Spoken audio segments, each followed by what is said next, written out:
welcome to another edition of From the Source. I'm your host, Elizabeth Johnson.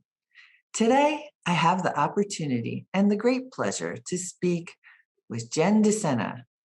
Jen is very much involved in the community, in various organizations, but she has now stepped into the ring and is running for the Republican ticket for the position of the town of North Hempstead Supervisor.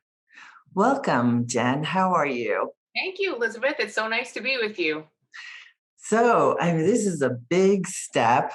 And I know really that, you've been involved in the community for a long, long time, but not everybody knows you. So tell us a little bit about your background and who you are. Okay. So I grew up in Massapequa. I was there my first 18 years, went to Massapequa High School. Then I went to Boston College, where I met my husband, Ralph. And that's the first time I learned to be a man or woman for others. That's the Jesuit motto. And I would say that they plant that seed very well at the Jesuit schools. And you don't, as a 18-year-old, I didn't realize it, but that stuck with me. So then I went to St. John's Law School. I came back. I lived at home again with my parents, which was a wonderful experience because, a college graduate is a little more appreciative than a teenage girl. So those were great years. And I went to St. John's, and then I moved into the city. I had 7 fun years living on the Upper East Side, and I worked at a small medium-sized litigation firm called Mount Cotton and Woolen. And I worked at the Securities and Exchange Commission, which was a really fun job, investigating and prosecuting securities fraud. So it was a great education. Wow. And then I had my first son when I was expecting. We moved out to Manhasset. We bought our first house, which is still our house. And I decided to stay home for a few years while I had my son, Robert. And then I had my second son, Michael, 2 years later. And I was so impressed with this community. It's a very active community. People go out and help. There's so many organizations in Manhasset of volunteers, really talented volunteers, and particularly women who also made the decision I made, which was to stay home, live on one income. We sacrificed. We lived on one income. My husband's a lawyer. I thought one lawyer in the family was good enough. And so I stayed home. I thought it might be only for a few years, but I quickly met phenomenal women who were really smart and organized, and they were raising money for really great work, and they were involved in the schools. And, this army of volunteer women gets a lot done. They're Yes. really supporting everything. And so, 1 year turned to another, and, I've been asked to do other things before. I've been asked, do I want to take a job? Do I want to get more involved with the school board? And every time I was asked, I was content to stay with what I was doing. I was very involved and spread a little bit thin sometimes with several organizations. What was the first organization you volunteered for? The Manhasset Mothers Group, which is a phenomenal group. They are a lifesaver for women who are, home, and they have a baby in the house, and they feel alone, especially if they've just moved here. There's also the Manhasset Newcomers Group, which was great.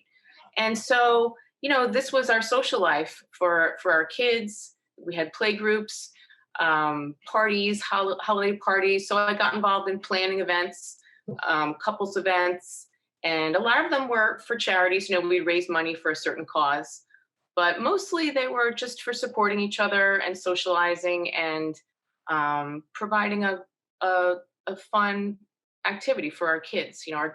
Our kids met everyone. And so that was my first, the Manhasset Mothers Group. And then there was North Shore Nursery School, which is when I first met you. Right. And amazing group of women. That school encourages the women to be active, the mothers to be active. They work in the school, they go in and they clean and they bring food and they, very, very supportive again. So I became president of the parents group, for a few Right. years.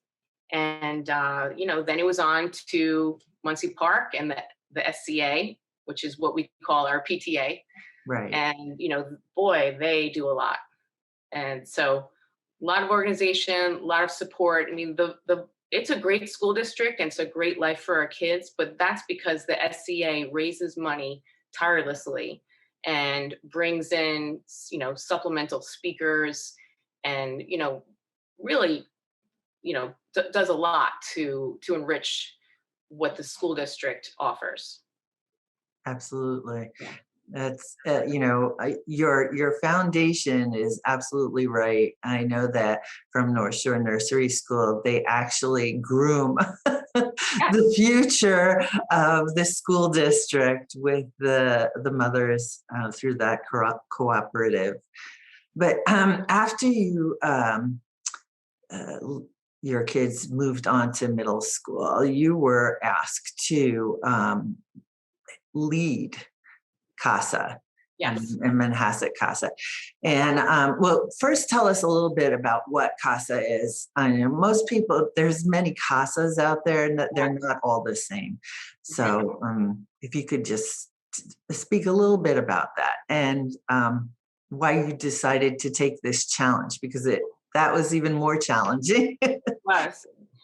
It was. And by the way, we forgot to mention the Manhasset Women's Coalition Against Breast Cancer, which is a Right. huge group, all volunteers, 25 years, raising millions of dollars to support women and also to contribute to research. So I was very involved. I was on the board of the Manhasset Women's Coalition for 5 years. And that's why I was looking to I was looking to go back to work, but I did not want to give up working with the Manhasset Women's Coalition and the other organizations in town. So Manhasset CASA seemed like the perfect opportunity for me. I had two teenage boys, and the job is bringing together people from the community. It works very closely with the Manhasset School District and the SCA. The concept is that it's a coalition. And really, I feel like that's what I've been all about my whole life is bringing people together. I'm not a self promoter, but I like to connect people who are experts, who Mhm. have something really impactful to say.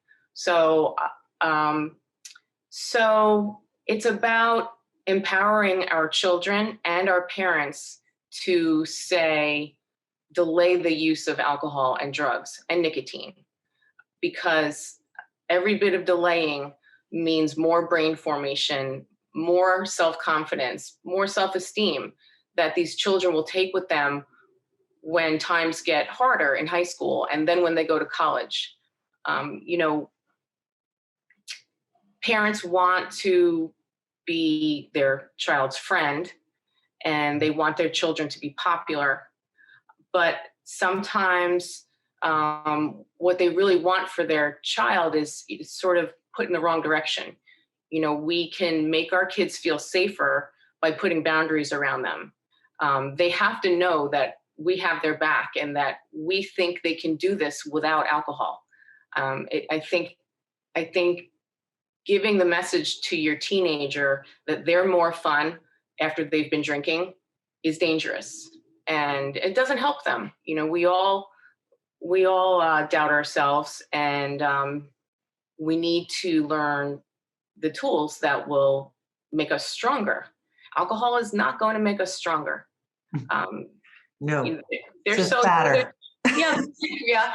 But there's a lot of evidence, and this is where I love to bring in the experts who have done the research and who have read the studies, and also those who've had experiences, very tragic experiences for some parents, also some people in recovery who've had great experiences, who can explain why they were tempted when they were younger and what are some choices that they made that led them down a path that was not helpful.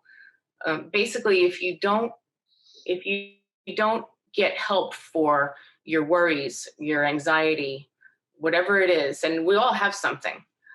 If we don't find the thing that's going to strengthen us, then that problem's not going to go away, and we might add another problem of a habit that's can be really dangerous, can be deadly.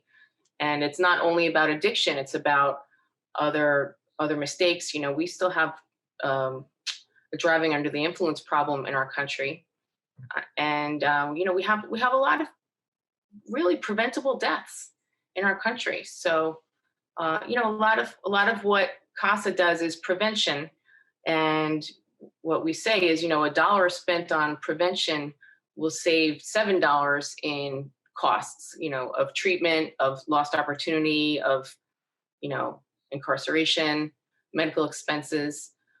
So in the prevention business, you don't always get the glory, because when you prevented something from happening, then it didn't happen and it was great. Right. But prevention is important for cancer.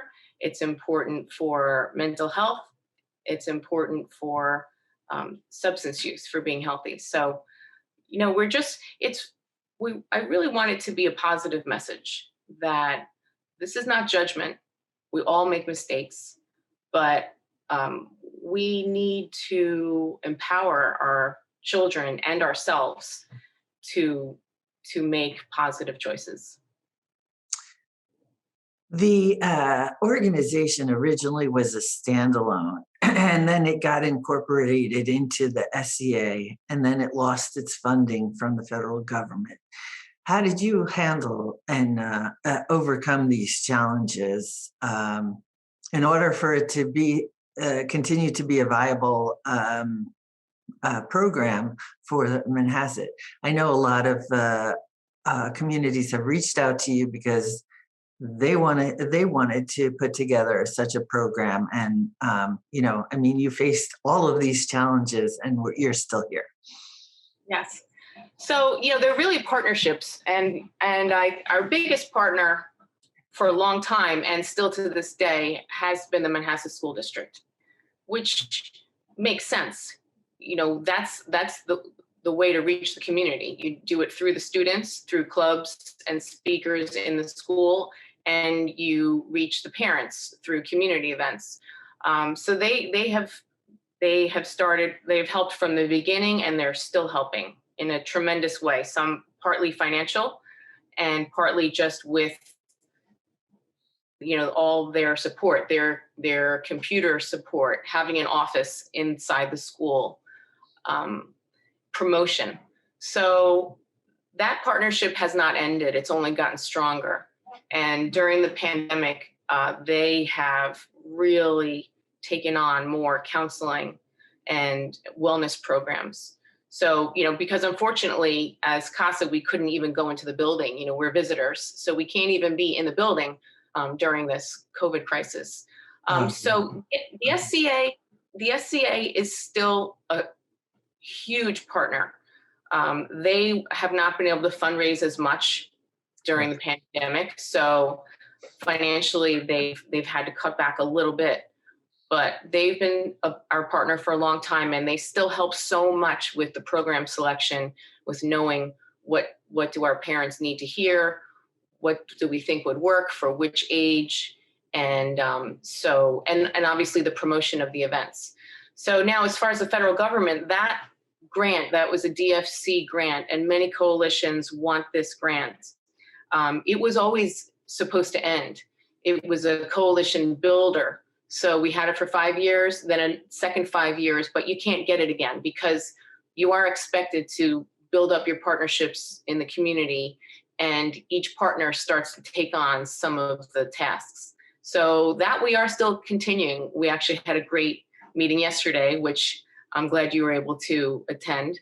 We had police there. We have a pastor of one of our local churches, parents, school board, and we had some social workers who had just done a great presentation about the dangers of today's very potent THC. Yeah. So we're actually still doing very well. As long as our partners keep spreading the message, we're doing very well.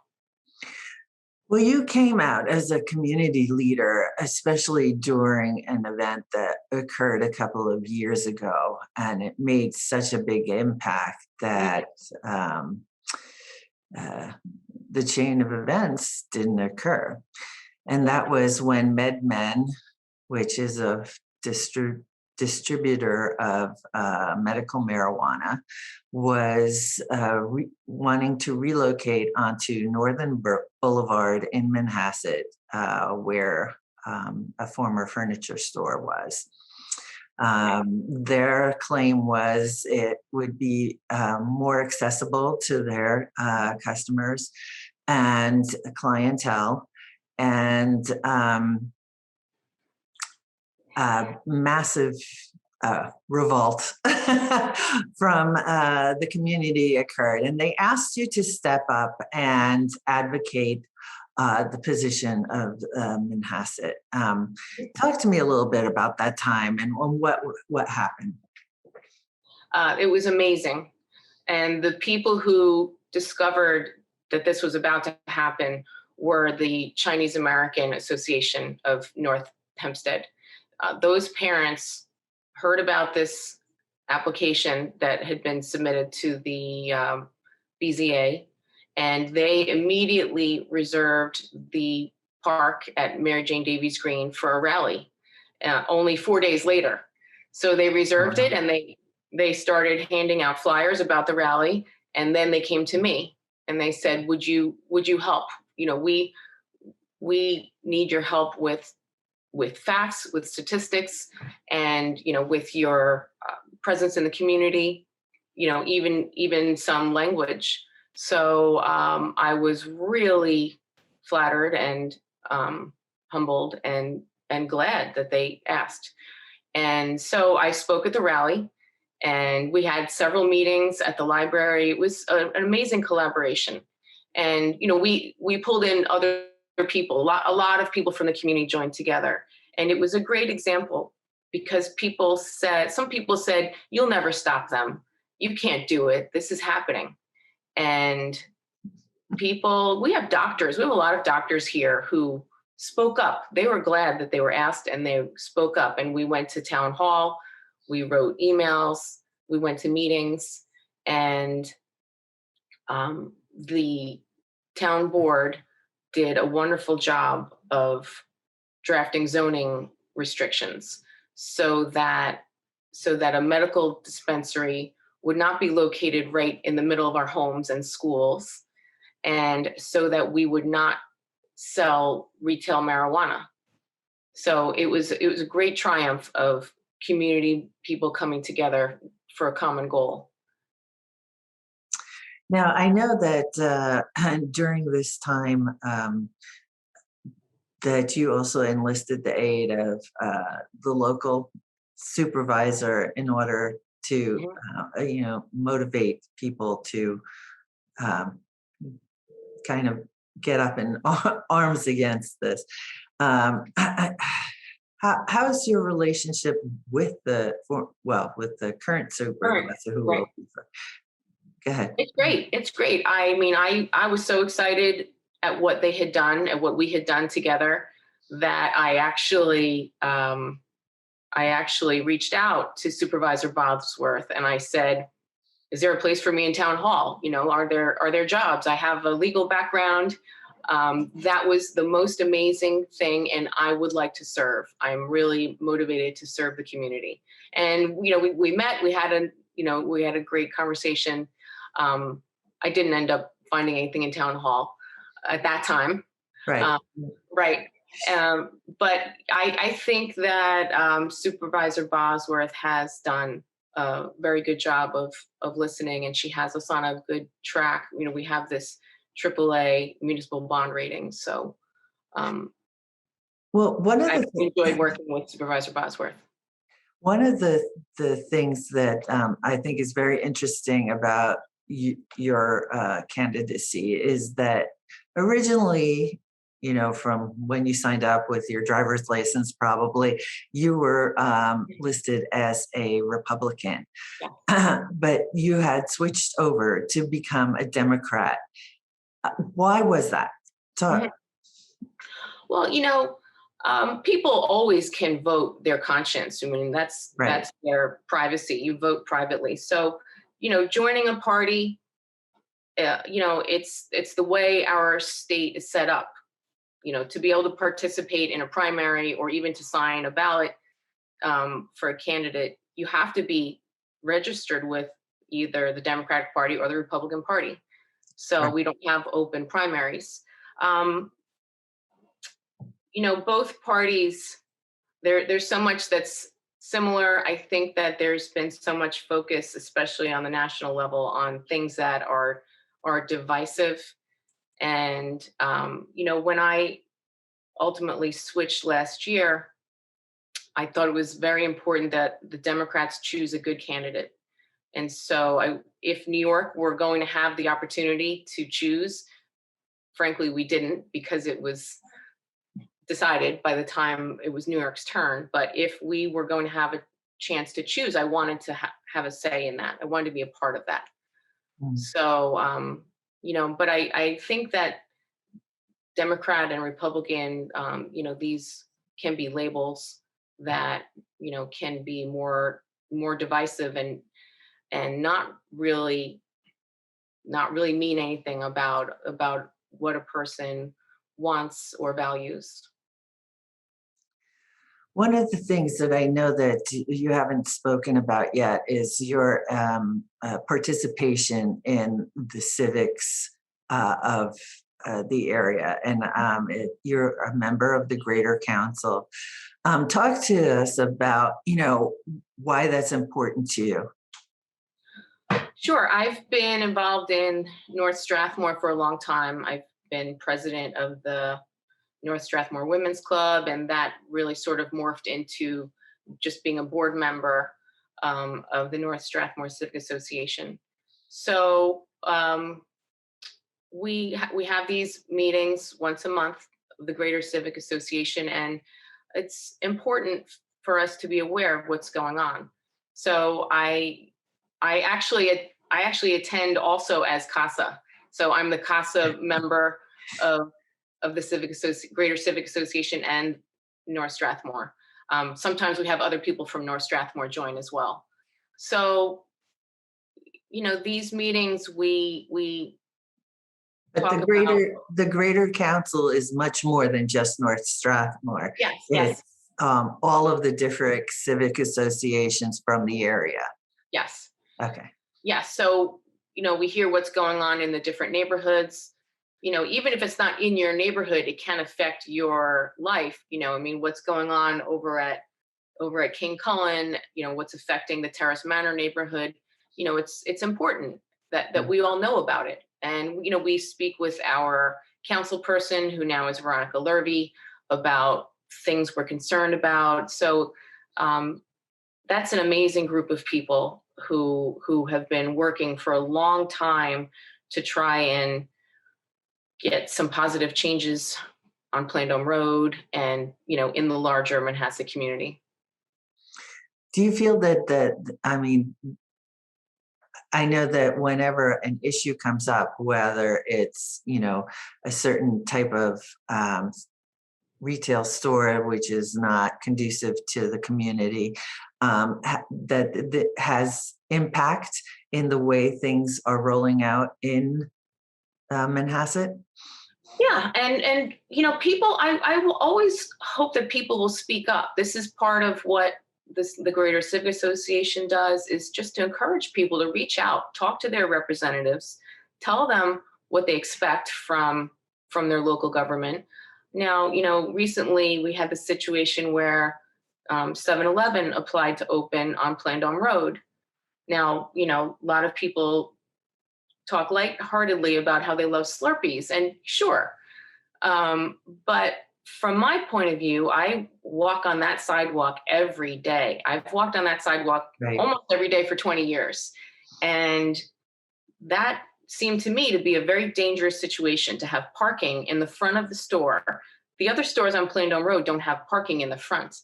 And Right. so, I thought everybody should know more about this, that you could have cars going back and forth across that sidewalk every 5 minutes. And with a one-lane road, you're going to stop traffic. You're going to worsen a very congested, it's a very pressured intersection right there with the schools and the train station. So then you also have the problem of a store that is known nationally for selling nicotine to kids. They've been sanctioned by the Attorney General. They're in a national settlement agreement. These are the types of things that people need to be aware of. Is this what we really want to be right there by the school? Another place where alcohol and nicotine will be sold. So, it was up to people to speak up, and they did. And they were empowered to speak up and sign a petition. And ultimately, the town government didn't have to do anything about it because they withdrew the application. So it was a great success for people coming together. And again, people said, you'll never stop that. That's a done deal. There's nothing we can do about it. And I'm a little more optimistic than that. I thought that people who explain why that's not a good choice should say so. Now, the next step is what happens with that spot? And I had people say that to me. Well, what's next?